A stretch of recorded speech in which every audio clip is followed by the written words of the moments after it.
რა გაკეთდა და რა გაკეთდება გარდაბნის მუნიციპალიტეტში უკვე განხორციელებული მიმდინარე და დაგეგმილი პროექტები. რამაზ ბუდაღაშვილის მერობის 9 თვე ქრონიკის ობიექტივში. რა რჩება კვლავ გამოწვევად გარდაბანში და რა მიმართულებით მუშაობს ადგილობრივი ხელისუფლება. ნახეთ ვრცელი ინტერვიუ რამაზ ბუდაღაშვილთან. ბატონო რამაზ მოგესალმებით, პირველ რიგში მადლობა რომ დაგვთანხმდით და ვიმედოვნებ რომ ყველა კითხვას გაეცემა პასუხი. მოგესალმებით, მივესალმებით თქვენს ტელემაყურებელს. დიდი მადლობა რომ გამონახეთ დრო და დაუთმეთ გარდაბნის მუნიციპალიტეტის საქმიანობისთვის, რათა წარვადგინო მივაწოდო ჩვენს მაყურებელს და გარდაბნის მუნიციპალიტეტის მაცხოვრებლებს თუ რა პირობები და რა საქმიანობა მიმდინარეობს დღეს მდგომარეობით გარდაბნის მუნიციპალიტეტში. კი ბატონო რამაზ უკვე მე-9 თვე შესრულდება, რაც გარდაბნის მუნიციპალიტეტის მერის თანამდებობა გიკავიათ. როგორი იყო თქვენი მოლოდინები და რა დაგხვდათ რეალურად? მე ძირითადად ვიცოდი რა ხდებოდა, იმიტომ რომ ვიცნობ, ჩემთვის ახალი არ იყო გარდაბნის მუნიციპალიტეტის მერია, დიდი ხნის თანამშრომლობა მაკავშირებს სხვადასხვა სამსახურებში, ასე რომ ძირითადად შემიძლია თქვა, რომ ვიცოდი თუ რა მდგომარეობა იყო და რა მდგომარეობას დახვდათ.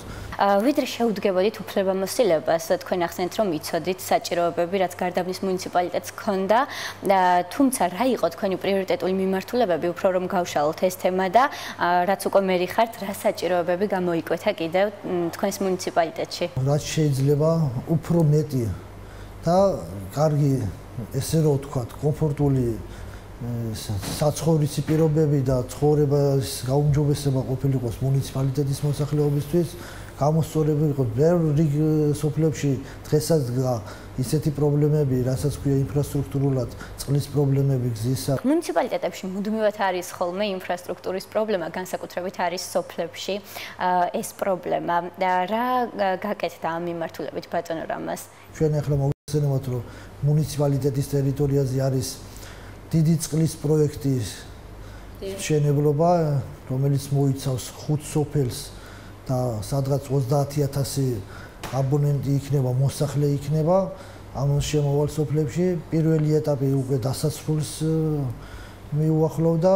პრობლემატური არის სოფელი მუღალნო, არის სართიჭალის მიმდებარე ტერიტორიაზე, რომელიც არ იყო და ვაკეთებთ. დიახ, ბატონო რამაზ, რაც შეეხება ისევ დაუბრუნდები გზების რეაბილიტაციას, კიდევ ერთხელ ვიმეორებ, რომ არის ეს პრობლემა, რა რჩება ამ მიმართულებით კვლავ პრობლემად? სარეაბილიტაციო სამუშაოები, ასფალტის ფენების მოწყობა, ეს კაპიტალური შეკეთება დამთავრდა უკვე 8 დიდ სოფელში, უკვე მიმდინარეობს, გამოცხადებულია და შესარჩევი ეტაპი არის, უკვე ტენდერიც დამთავრებულია მუხრანთელეთში. ეხლა ვიწყებთ ახალ პროექტებს, გამოცხადებული გვაქვს სატენდერო პირობები, უკვე შეგვიძლიათ ეს ვნახოთ.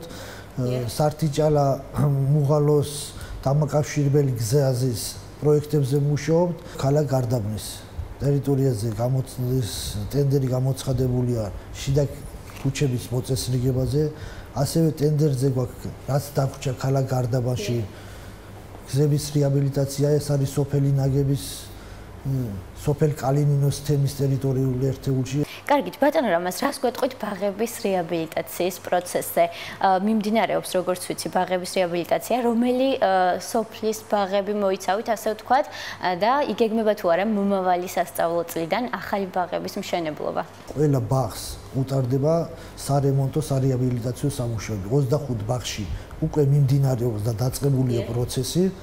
ასევე ჩვენ გეგმავთ სოფელ კუმისში, სოფელ გამარჯვებაში და სოფელ სააკაძეში ახალი ბაღის სარეაბილიტაციო, მთლიანად ახალი ბაღის მშენებლობებს.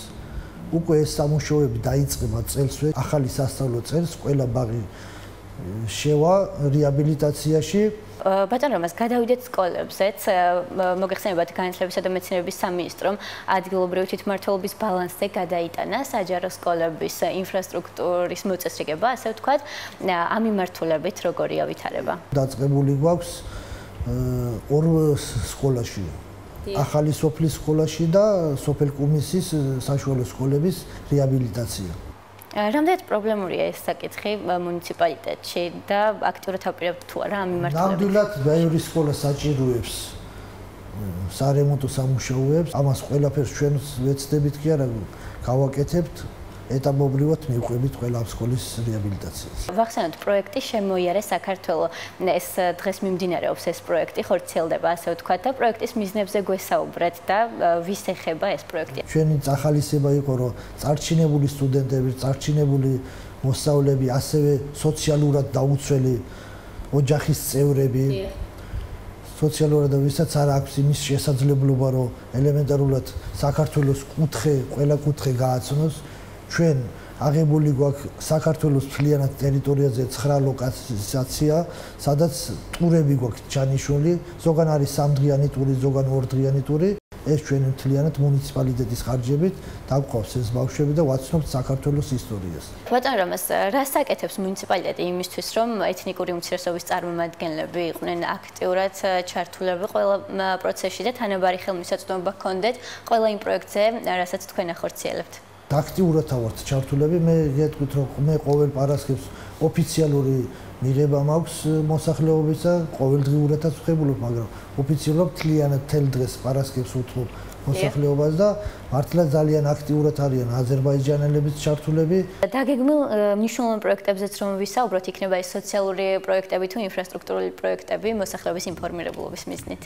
მუშაობთ იმ საკითხზე, რომ სადაც პირველ რიგში სასმელი წყლის ნაკლებობა არის და სასმელი წყლის პრობლემები არის, მივიყვანოთ ბოლომდე და ყველა სოფელში იყოს სასმელი წყალი და ჩვენ შემიძლია ვთქვა, რომ ამას მივიყვანთ და გავაკეთებთ. ასევე გზების მოწესრიგება, იქ არის გარეგანათებები, სპორტული მოედნების მშენებლობები, სპორტ დარბაზების მშენებლობები, აგერ ქალაქ გარდაბანში გვაქვს ჩვენ დაგეგმილი მომავალი წლიდან სპორტის სასახლისა და დიდი საცურაო აუზის მშენებლობა.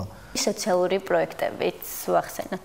მიმდინარე წელს უკვე დაახლოებით 1400 განცხადება არის შემოსული, რომელიც 1400-ი არის დაკმაყოფილებული. კარგით, ბატონო რამაზ, ბოლო კითხვას დავსვამ, რა რჩება მთავარ გამოწვევად, რაც გინდათ, რომ თქვენი მერობის პერიოდში მოგვარდეს გარდაბნის მუნიციპალიტეტში? ჩემი მერობის პერიოდში, ჩემი პირადი გამოწვევა, რომ რაც შეიძლება უფრო მეტი კომფორტი ჰქონდეს მაცხოვრებელს, გარდაბნის მუნიციპალიტეტის მაცხოვრებელს, ჰქონდეს ის პირობები, წყალი ჰქონდეს, გზა, გარეგანათება, სამუშაო ადგილების შექმნა. რა თქმა უნდა, პრობლემები კიდევ რჩება მუნიციპალიტეტში.